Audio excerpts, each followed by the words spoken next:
La liste définitive de candidats continue de faire couler beaucoup d'encre, publiée il y a plus d'une semaine. Peut-on voir une stratégie de fragmentation calculée de l'opposition ivoirienne ?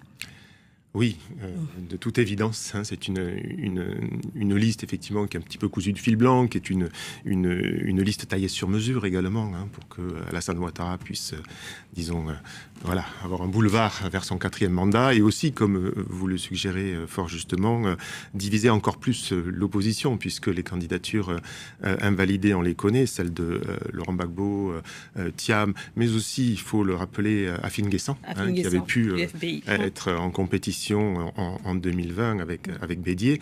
Là, les candidatures validées, celle de Simone Gbagbo, celle d'Awa Don-Melo, pour ce qui est, disons, du clan qui auparavant représentait la gauche gbagbiste. C'est aussi des coins, disons, portés dans le camp Gbagbo. Et puis Jean-Louis Billon, qui a pu se présenter en candidat libre, issu de la famille PDCI, en rivalité avec Thiam. Donc ça va être compliqué. Pas sûr que ces candidats-là puissent récolter les voix de ces partis dont ils ont été plus ou moins exclus.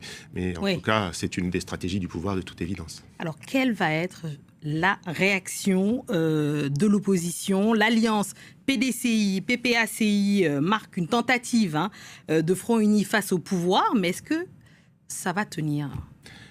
Pour l'instant, l'opposition est dans une position un petit peu attentiste, je dirais, avec peut-être aussi en tête, on n'y songe peut-être pas assez, le scénario sénégalais, où Macky Sall avait, in fine, au bout de quelques semaines de crise, vous vous en souvenez, permis à ses opposants alors en prison d'entrer dans le jeu, et ils l'ont gagné. Il est peu probable que le gouvernement ivoirien accède à ce genre de demande. Pour l'instant, c'est assez peu probable.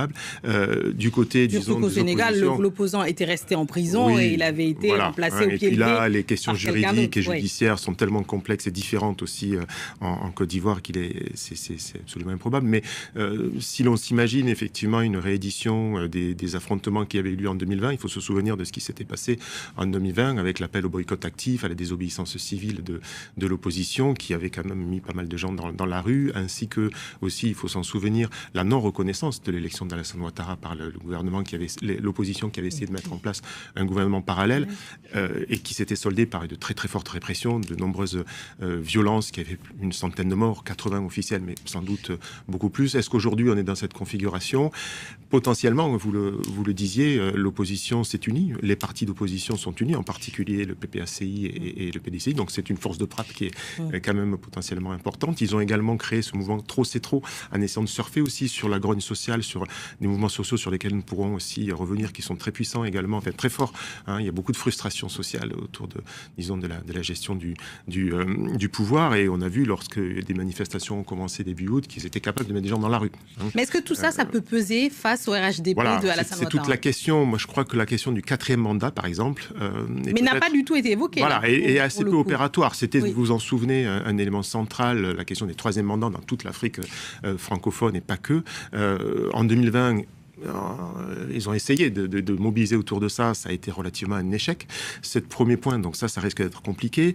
Évidemment, les oppositions sont extrêmement divisées en interne même, puisqu'on a vu que certains sont sortis de leur propre parti pour candidater. Et puis, il faut aussi le dire, les associations, la société civile en Côte d'Ivoire est relativement faible par rapport à d'autres pays. Si l'on songe, par exemple, au Burkina Faso, où, lorsque Blaise Compaoré était tombé, il y avait vraiment, une puissance du mouvement citoyen qui n'existe pas véritablement en Côte d'Ivoire. Et puis les moyens, tout simplement, financiers, le FPI de l'époque et puis les gbagbistes d'aujourd'hui ont été très largement affaiblis aussi dans l'après-guerre. Et puis la capacité de répression du régime qui, au fond, comme sous d'autres cieux, y compris les nôtres, fait fi du mouvement social. Donc ça va être une situation très compliquée, je pense. Alors c'est intéressant, il y a un autre point que vous soulignez dans vos travaux qu'on retrouve.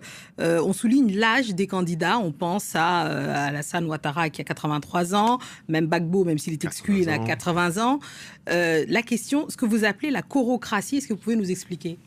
Le Koro en malinké, dans le Nushi, c'est l'aîné, hein, c'est le doyen auquel on doit respecter. La korocratie, donc c'est aussi le poids et des anciens, la gérontocratie, hein, pour aller vite. Et cette question du clivage générationnel sur lequel moi je travaille depuis 25 ans, il s'est encore aiguisé ces dernières années. En 2020, on avait pu écrire effectivement dans cet article-là qu'on était face à une espèce de crise un peu ultime de la korocratie, avec cette génération vieillissante qui refuse effectivement de quitter la scène, alors même que depuis une vingtaine d'années, de nouvelles générations sont apparues, y compris pendant le conflit, comme dans toute situation de guerre, de nouvelles générations politiques apparaissent. On avait pensé évidemment que Soro ou Blé Goudé auraient pu un jour prendre le relais, et puis finalement non, ils ont été l'un et l'autre, marginalisés. Et donc cette situation-là, elle est toujours cristallisée, elle est toujours sous-jacente, me semble-t-il, à l'évolution du champ politique ivoirien. Elle est aussi explosive, parce qu'évidemment,